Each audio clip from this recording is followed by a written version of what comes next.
Welcome to Closing Conversations, a show for founders, leaders, and sellers who win together. I'm Max Notice. On this episode, I'm joined by Tiffany Slowinski, the CEO of Team Spark Advisors and an expert in helping companies hire, retain, and empower top performers.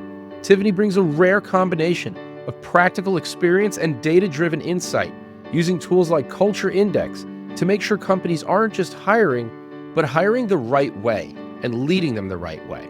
We dig into what it really takes to build a winning team, understanding that not everyone is motivated the same way, why hiring for personality fit isn't enough, and how to build a team that complements itself rather than just replicating itself. We also talk about the realities of sales leadership, from persistence in closing to how great managers go beyond the pipeline report to coach reps where it really counts. Whether you're leading a team or thinking about your next hire, this episode is full of insights you can use right away. All right, welcome to another episode of Closing Conversations for founders, leaders, and sellers who win together. I'm your host, Max Notice, and today we are joined by a special guest who has a ton of experience in leadership, team building, and optimizing company culture. Tiffany Slowinski is the CEO of Team Spark Advisors. She's a dynamic speaker and an expert in helping leaders hire the right people and build teams that thrive. She's worked with countless organizations to help them reduce turnover, align their team's strengths, and foster a culture of success. So, Tiffany, it is great to have you here.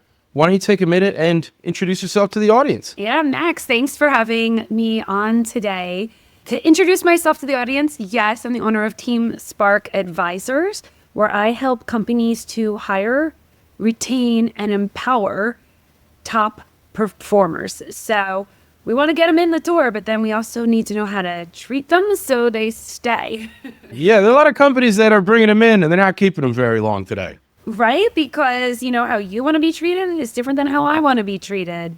And so it's not just enough to attract that top talent. You then want to keep them motivated so they're staying and growing with your organization and not just, playing the game of where can I go through to next to work my way up. Yup. You're hitting the nail on the head. Now, I feel like everybody hears exactly what we're saying. Like this is, treat people how you want to be treated, want them to grow throughout the organization. To the point where it almost sounds just like industry rhetoric. And I feel like hearing it and believing it is very different than doing it. So first step, bringing them in the door, I want to talk about the importance of hiring the right people. So the role, like in your world, data is really important in hiring the right people, making sure you have the right person in the right seat, not only for their position, but for the company in general. So can you tell me a little bit more about that and your thoughts? Yeah. So I utilize a tool called the Culture Index. And my background is I was actually a client first. So I have full belief in this, and that's what kind of brought me here was I saw in my own business what Culture Index was doing for us. So I'm a franchise owner. With my husband, we own City Lifestyle magazines, so community publications. We're soon to have 7 of them around the state of New Jersey. And like other, business owners, we had difficulties with hiring. And people become highly recommended to us. They seemed great. Even in some instances, these were people we knew in our personal or professional lives and we were excited about. And yet we were still having struggles. They weren't exactly what we were looking for. And then, they're there, you like them maybe, and you're not sure what to do. And so we were kind of spinning our wheels a lot. And when we got involved with Culture Index and we suddenly had data points that explained who was meant for a certain position, we no longer had to try to put a round peg into a square hole. We could find the right person right from the beginning. And then we had to learn how to nurture that. We have a tendency in leadership to lead in a way that we like to be led. So for someone like me, I like to do my own thing. I am a self-starter. I get my work done. So leave me alone and let me fly. And that works really well when I've had, in the past positions, when I've had leaders who've been a little more hands-off and given me autonomy and freedom, that's worked really well for me. And so my leadership style, and my husband is similar in some ways, is to be hands-off, him more hands-off even than I am, which will work fantastic if you've hired another Tiffany, right? But when you hire somebody who wants to be supported, wants direction, wants somebody who's going to come in and show them the way, that could be actually a terrible leadership style. They feel like they've been abandoned, like no one's really training them. And we're over here like, oh, no, we trust you. That's why we're leaving you alone. And they're thinking, are they mad at me? Why are they leaving me alone? Right? So it's now understanding who somebody is. I adjust my style somewhat depending on that person because I need to give them what they need. And if they're the right person for the role, then I want to make sure that they feel supported in a way that works for them. It makes sense. And I'll tell you, you're bringing up a few things there of like, I work differently than other people. I like, for example, you like to be hands off. A lot of people like, if you tell me what to do, I'll do it. If you don't tell me what to do, I feel like I'm just doing the doggy paddle and I'm going to drown eventually. And I think a lot of people don't think about that. I think that they manage just how they know how to manage. And then I don't think they're always looking for that when they're bringing people on board. And it's, there are a couple of things like you use Culture Index, which provides like a tremendous amount of data. It's backed unbelievably, in time and practice by a lot of science. I know that when I've been in the HR tech space, when I've been in recruiting, I've always used a rubric because we have a tendency for a lot of like bias when it comes to hiring. Like, oh, I like that person. And there is something to that. It's important that you like the people that you work with. But if it's all just kind of finger in the wind hiring, you end up with like a kind of like an odd team, like an arbitrary team in a way. Whereas when I've always hired, the big three things I've always put on, like I want someone who's hungry, somebody who's coachable, and personable. Like those are the big three. And what that allowed me to do was take people from who weren't exactly me, who weren't exactly a Tiffany, like you're saying, but I know if they have those three, then we can work with them.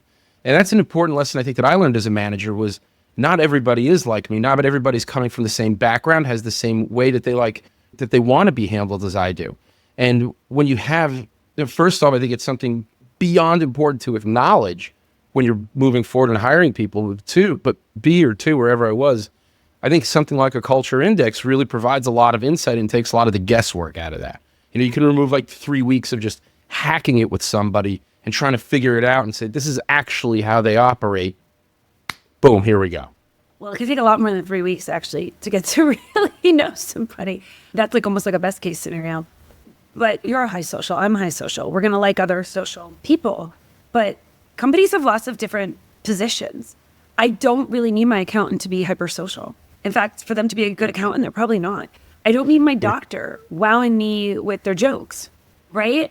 But we will have a tendency to go, oh, we like them. And so when we like people, we will overlook a lot of other things. And it's not to say that there's not a benefit in this world to being personable. Absolutely. At a bare minimum, yes, you need to be respectful and professional and all of those things. But you don't necessarily have to light up the room when you walk in, depending on the role, to be highly effective in it. Well, yeah, and even with that, like a lot of salespeople, this is something that I learned in time, is a lot of salespeople are not extroverts. Some of the best salespeople in the world are introverts. They tend to listen better, and sales is all about listening. Yeah, and being social can be a useful tool in sales. I know that's your background and actually mine as well, so I love talking about sales. But it's not just being social. Sometimes our most social people, what's not social? Calling somebody 17 times, following up relentlessly, asking somebody for their credit card number, asking for them to sign on a contract, having to deal with it when somebody wants to break a contract. That's not very social. And when you have somebody who's just social and they don't have some other traits as well, they might be really great at going out and networking and meeting people and not so great at the follow through of getting the signature on the line. So it's not just about being social. We always think like, oh, they're so lovely. What a great personality. They're going to be so good at sales. Maybe, maybe not, depending on how the rest of them is built. Totally. And those are the things that, like, I think my whole life's with people, oh, you'd be good at sales. And then when you get into sales, you're like, shit, this is hard. Like, this is not what I thought it would be. I remember when I started selling, I thought it would be like Mad Men. We're like, oh, sales in New York City. Like, I'm going to be wearing a suit and getting drinks at 10 in the morning every day. Like that. You get drinks, but it's, it shouldn't be at 10 in the morning. And there was definitely no suits in the tech And world. there's no cigarettes in the room anymore.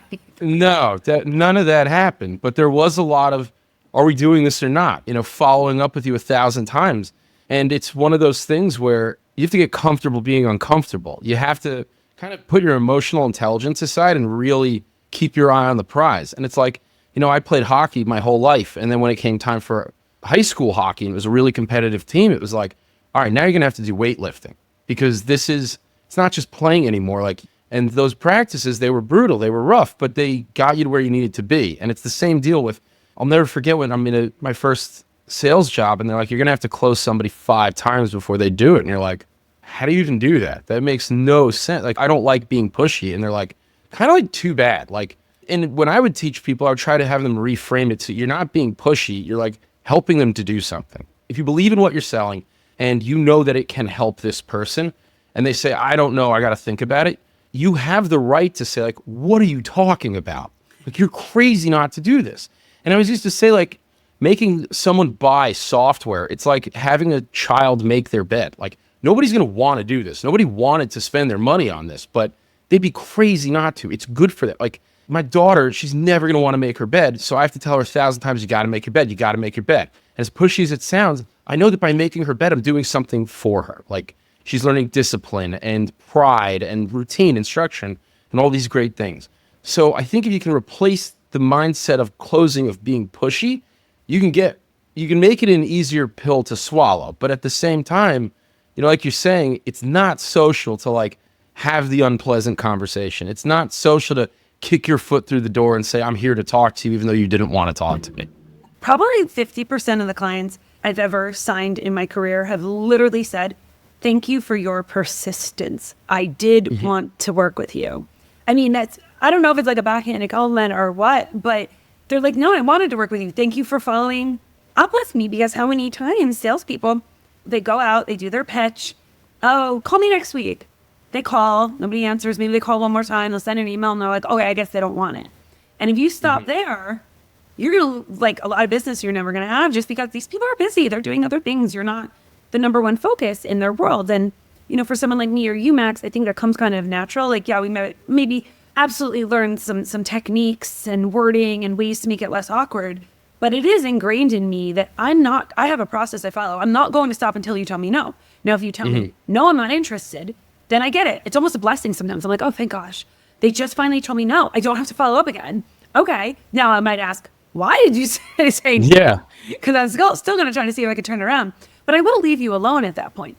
But if you're saying things to me, call me next week, get back to me, you're giving me little crumbs, I'm going to take the crumb. So just advice for people in the world. If you don't want to deal with me, you really just have to be really point blank, like, I don't want it. And I will respect that. But if you're giving me like little crumbs that you're saying, like, maybe, I'm going to keep following up on the maybes.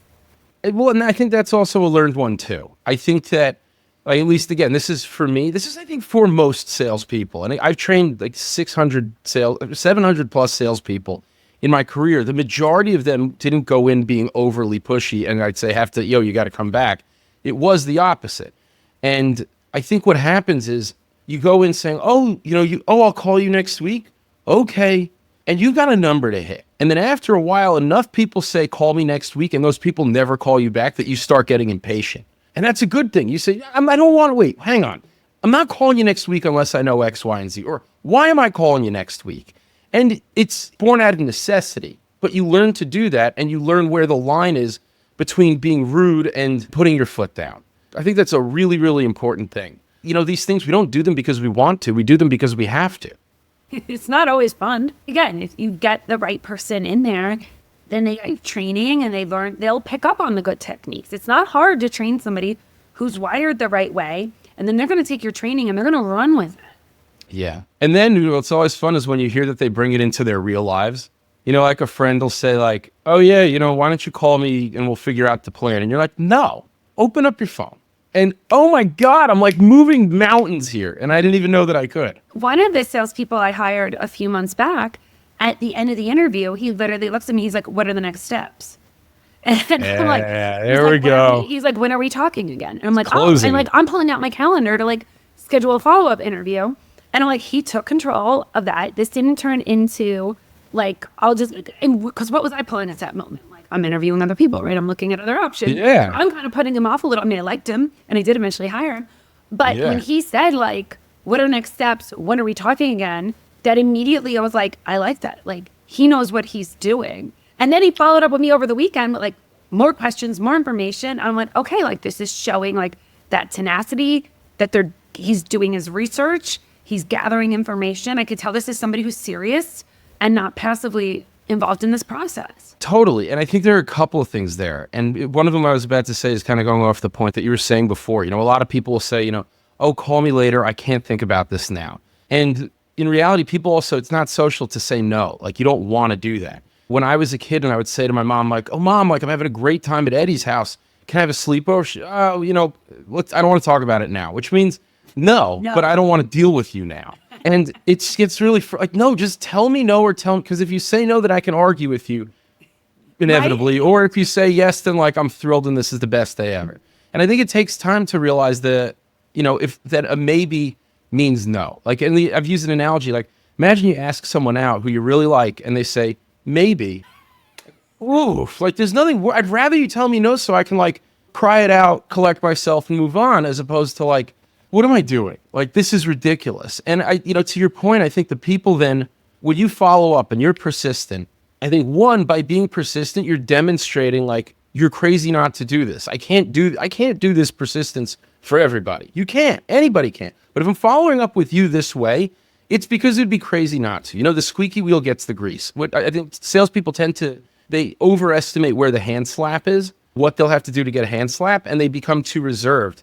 And, at the end of the day, if you're talking to 5 salespeople about the same thing, and 4 of them say, sure, I'll follow up with you, sure, and then one of them says, no, what are you, out of your mind?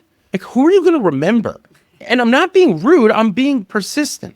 And I think that there's a really big difference. And there's a fine line between those there, but there is a difference. And the people who were going, some people you do need it. They say, hey, I can't do this right now. And that just is the truth. All right, fair. Those people who were actually going to buy are the ones, like you were saying, Tiffany, that say, I'm so sorry, like the week just got caught up. They apologize because they know that this is a good. The people who were never going to buy are going to answer and go, I'm not buying because you were pushing me, or they just never answer anyway. I saw a meme recently. It reminds me of what you said about asking, can we sleep over Eddie's? And it's, no one is lying more than a mom who says, ask me later. They're just pushing it off. And you're right. It's in my career. If I look back on cold calling, things like that, I have maybe had 2 or 3 people ever hang up on me, like in my entire career. And it's always the biggest fear, like a high social, right? What do you feel like? The rejection. Depends on the sale. I've had thousands. Nobody hangs up. See, I'm better cold caller than you.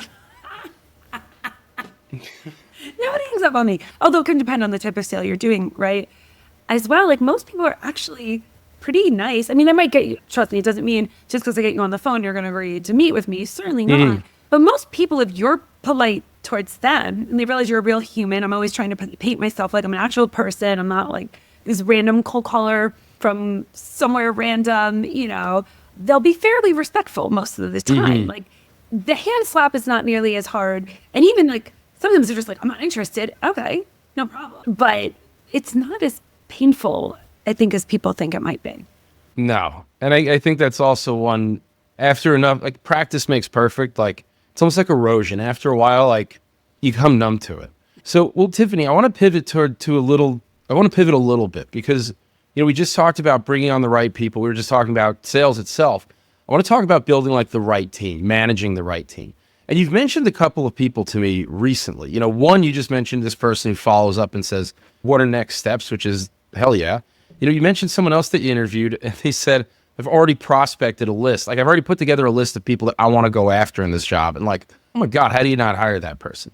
But so now when they start with you, I imagine, these two may be similar folks, but in any good sales team, there is some diversity of personality, of character, because it makes it, everyone will have a different way, a different style, even just socially. Like you'll have a better time together learning and learning to appreciate each other. You brought on this team. How are you bringing them together? How are you getting the most out of them? What's your philosophy, your method there? So they have different strengths, right? And so we do team calls. In fact, we have one scheduled for later this afternoon, and we're part of a franchise network. And kind of the beauty of that, for me at least, I'm connected with other people who are highly successful in this business as well, that I keep personal relationships going with, where we're not competitors, we're in different markets, so might as well share your best tips and what's working for you and what's not. And so I literally have a call scheduled this afternoon where I have somebody in another market who's just an amazing networker, next level networker. And there's people on my team who are pretty good at it, but she's superior. So I'm like, hey, why don't we do a joint team call? And she's like, hey, and while we're at it, we're not great cold callers. Do you have anybody on your team who's a good cold caller? And I'm like, yes, I do. And she's like, and do you have anybody who's good at walk-ins? And I'm like, yes, I do. I have one guy on my team who came from a pharma background, who had to walk into doctor's offices for a living for years. Like, so that's built into his nature to be really, really good when he's walking into offices, right? So we're doing this joint call where let's cross-pollinate. Like, what are your best cold calling tips? What are your best walk-in tips? What are your best networking tips? And I do firmly believe some of us are just innately better at some of these things than others. When I first started my business, me and my husband were both doing sales, and I'm far more extroverted, outgoing. We would both sit down together and be like, cold calling time. And like a couple hours later, I'd be like, I've got 10 appointments. And he'd be like, I've got 2 appointments. And we started to realize like that wasn't a great use of our time. We were better off letting me appointment set, because the hours to production ratio were going to be quite different. But I'll say with my husband, and he's an introvert and he's highly strategic, analytical. He's gotten some of our biggest clients because he understood how to play the long game. He knew what they really needed. He would position himself from a place of strength and walk into a meeting and just present in a very, very different fashion, where I was great at the rah-rah and finding people who just liked me and wanted to work with me. And he was great at like scoring like the whales out there, because he would put a lot of energy behind that one meeting.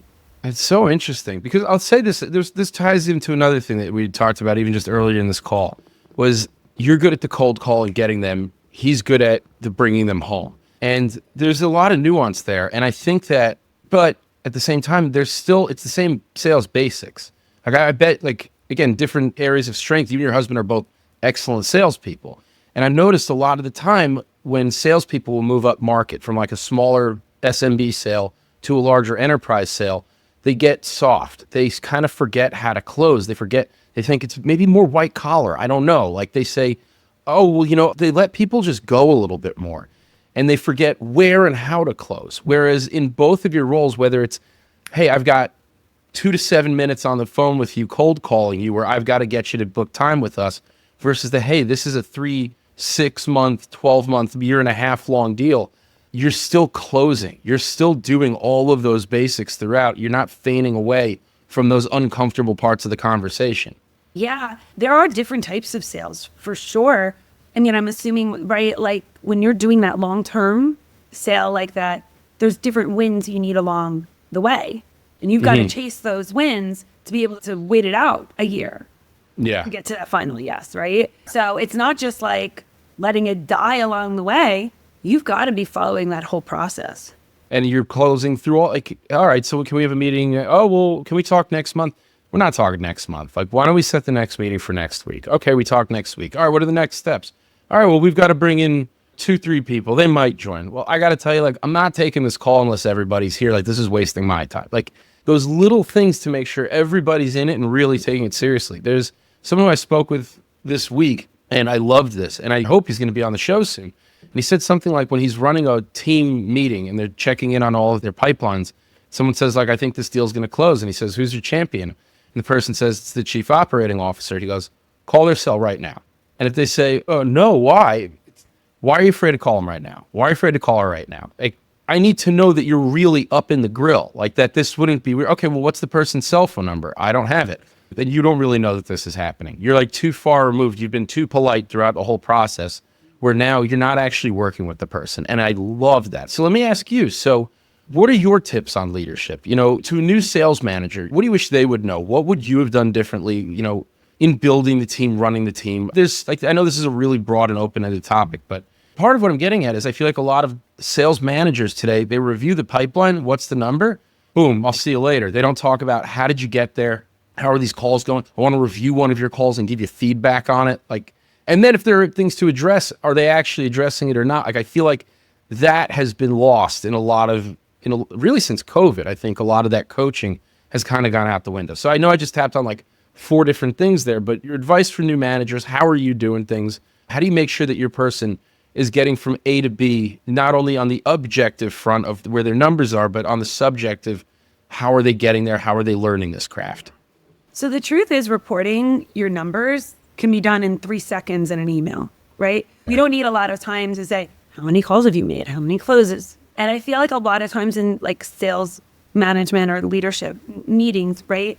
They're just overviewing information you could see on a chart. And I call it like they give you the play-by-play. And early in my career, I would deal with that where I'd get on with someone and they're telling me about every meeting they had that week. And then I went to this one and I think they might sign next week. And then I went to this one and I'm like, okay, I've learned to like cut through the crap. I don't care about all that, right? Like I don't need a play-by-play. Like give it to me on a spreadsheet. I'd rather work like, what's the challenge right now? Let's walk through that meeting. What did they say? What did you say back? What did you pitch them? Oh, well, I just gave them like 3. I was, oh, okay. So are we supposed to do that? No. Like, let's break down what's actually happening and let's walk through. I'd rather go through one meeting in an hour than you talk about 17 meetings at a surface level that I can't absorb all that information to try to help you. And some of this is like letting them realize their own mistakes. When they start talking it out, they'll start going, I probably shouldn't have said that. Or maybe I shouldn't have, or maybe I should have booked the follow-up, or I should have done this, or I should have done that. So it gives them moments to realize that stuff as well. The same goes the opposite. They have a great win.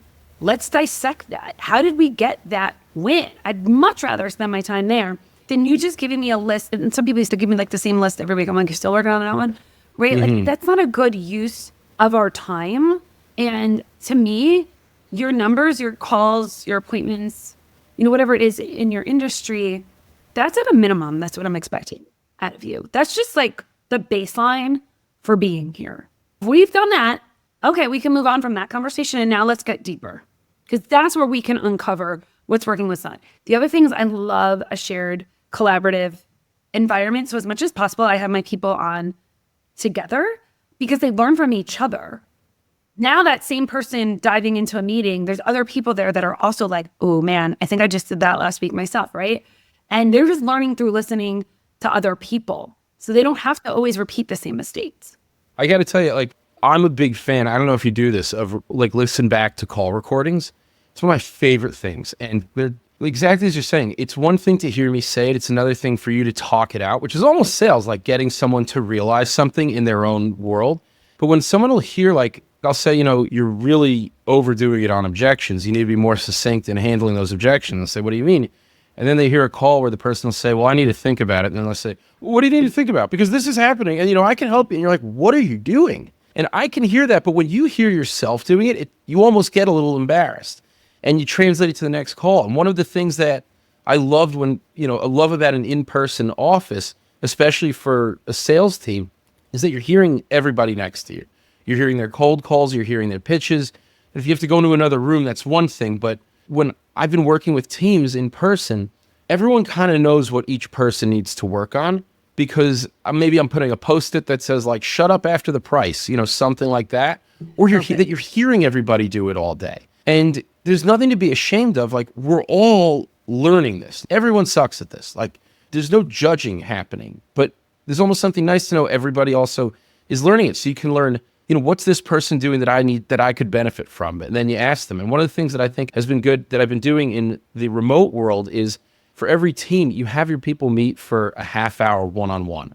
Teammates go around and they have to talk about like what's been working. What are they annoyed at? Like without me in the room, like talk like, oh, that's a good line. I haven't heard that. You know, if someone had a great call, send it to the team and say, we're going to talk about this on Monday. Like, I need to know that you listened to it. And that way everyone's on the same page. It's like when you're working out and there's other people working out next to you, it's really motivating as opposed to when you're in the gym by yourself. It's the same thing. You know, it helps you keep up. It takes a lot of the momentum getting out of it. But I totally agree with what you're saying there. I totally agree with just generally, like, I like have them tell you, what do you need help on? And then it's really up to you as the manager to help them on it. And if you can't help them on it, then find a resource and put them in touch with that resource that will help you. If I've seen too many where they say, well, I'm having trouble with this. And the team says, well, you're going to have to figure that out. And it's like, well, listen, you hired me not knowing this piece. And now you're saying it's like, I don't know. I think that that's really crappy when managers put the onus entirely back on the sellers without knowing if it actually works or not. Like you'll say, here's the pitch, go run with the pitch, but you've never actually made a cold call on it yourself. And I love the call recordings, and it's just fantastic opportunities because, again, when they listen to it themselves, they're going to also notice stuff. Because I say, you listen first, because I want them to also listen to it before we discuss it, because they'll start making notes on themselves and realizing what they're doing. It's nice. I think sometimes people could like coach themselves if they got to hear themselves enough. Now, let me ask you another one. So talking about one-on-one coaching, when you're hiring people, are you hiring with the team in mind, like of the personalities meshing together? Or is it, I'm looking for people, within that data set that can handle this role, and work well with me. And then inevitably you're hoping that they'll click together. Really depends on the type of role. So when I'm talking sales teams, there's specific profiles that I'm looking for outbound sales. And it's a lot of, honestly, individual work. They come together as a team in that they'll cross-pollinate ideas and things like that. But a lot of their work is pretty individual. Now, on another front of I'm building out, helping a company build a leadership team, yes, I am going to keep in mind who they have to work with, because the CEO has to have people that can work with them. And if I can see these two are just going to butt heads, even if ordinarily they might be the right fit for that position, they might not work in that scenario. Same thing happens. I've got companies I work with, family businesses, and you can't just fire your brother-in-law, right? So they're there. And I know that these people are there, and we have to fit in. Anybody we bring in has to fit into a culture that already exists and frankly isn't going anywhere. I have one business I'm working with, and they're all very kind of timid group. They're not particularly assertive.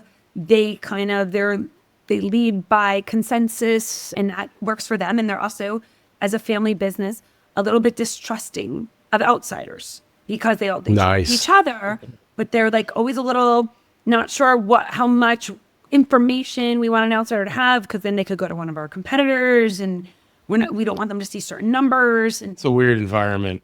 yeah, and it's hard to bring somebody in. And so when we were looking at profiles of people to If you bring need a in, new employee, you're going to have another kid. That's the only way that we're doing team building here. but in that instance, I knew who we were looking for was going to be a little different than if I was with another company in that moment. Yeah. Because it had to have somebody who could fit into their dynamic. If I brought in somebody who's too headstrong, they're just going to butt heads. They're not going to like them. They're not going to trust them. So it might not be perfectly ideal position-wise, but it's a culture fit for them.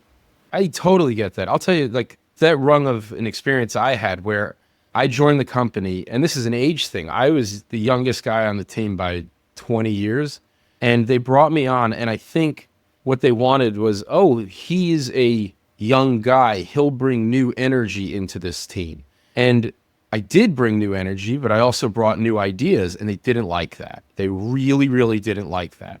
And I'll tell you, they were struggling terribly to get new meetings on the book. And I came up with a system, basically, like a somewhat templatized system of you're going to personalize the top of an email, general email targeting their position so it all feels very personalized, but it takes less work. And I said this to them, and the head of the department was like fuming out of his ears. And then I tried it with my boss's permission, and I booked more meetings than anybody in the company by like 3 or 4. And then I presented this at the QBR, and I think I could see a blood vessel just explode in his head. He started bleeding on the computer. It was awful. Like, it was just one of those things. And I think it came down to that, where it's like they liked me in theory, but then in reality with what I was bringing, they were not happy about that. And I think people need to be really honest with themselves about that. And I think it's something probably as an outsider, you were able to suss out with this family company. Maybe they were aware of that. I think a lot of the times when you have this tribal rhetoric and story, it's not so easy to see where you square up relative to the outside world. So I bet it took someone like you to say, not even to say, but to recognize like they need somebody who's not going to rock the boat too much. So I can align everything else, but if it's someone who's going to rock the boat, like that's not what we're looking for. It's going to be a non-starter. It's not going to go well. Yeah. Doesn't start well, it's not going to end well. All right, Tiffany, believe it or not, we are almost at time. So again, this podcast is for sellers, for leaders that win together. Any final thoughts, any last quips that you want to share with the audience? And but before you do that, we're totally going to have you back. So if you think of anything later, like, don't worry, we've got more episodes in the future. But anything that you want to share with the audience before we click off? Yeah, I mean, honestly, thanks for having me here, Max. And this isn't easy, right? There's no easy solutions, right? But with awareness and putting an emphasis on the right people, you can make magic happen. You really can. And I don't know a business that doesn't have issues with people. It doesn't exist. Yeah. Any business that's got humans in there, you're going to have different personalities you have to deal with. And when you can align them into the right roles, the magic happens. And I feel like I kind of have a little cheat sheet here that makes it a lot easier. And I know for myself, I'm not hiring anybody without having data on them first. That's too risky. Well, I think that someone like you with your background, I think you would do well regardless. But like you said, you have an extra little cheat sheet. Like you have the cheat sheet of knowing the science of will they work in this position with this team. And you've done the position before and you've led teams of this before. Like I have to imagine the people on your team are very lucky. And that's also from a while of knowing. I don't know. We'll have to survey them and see what they think of me. Let's survey them and see what they think. I'm a little intense too. But even with Culture Index, I've developed some additional self-awareness. I know I'm a lot. We'll have your team on the next episode and we'll be like, so what's up? What did you think? And They'll be like, she's we've all full of quit. shit. All right. Thanks, Max. And that's it for this episode of Closing Conversations. Big thanks to Tiffany for joining and sharing such an honest, practical look at what it really takes to build and lead high-performing sales teams. From hiring the right people with the right data to coaching them in a way that fits their style, Tiffany showed how the best leaders play both strategist and teacher. If you're hiring, leading, or thinking of how to get more out of your team, this episode is worth a second listen. If you've enjoyed the conversation, follow the show for more insights from founders, leaders, and sellers who win together.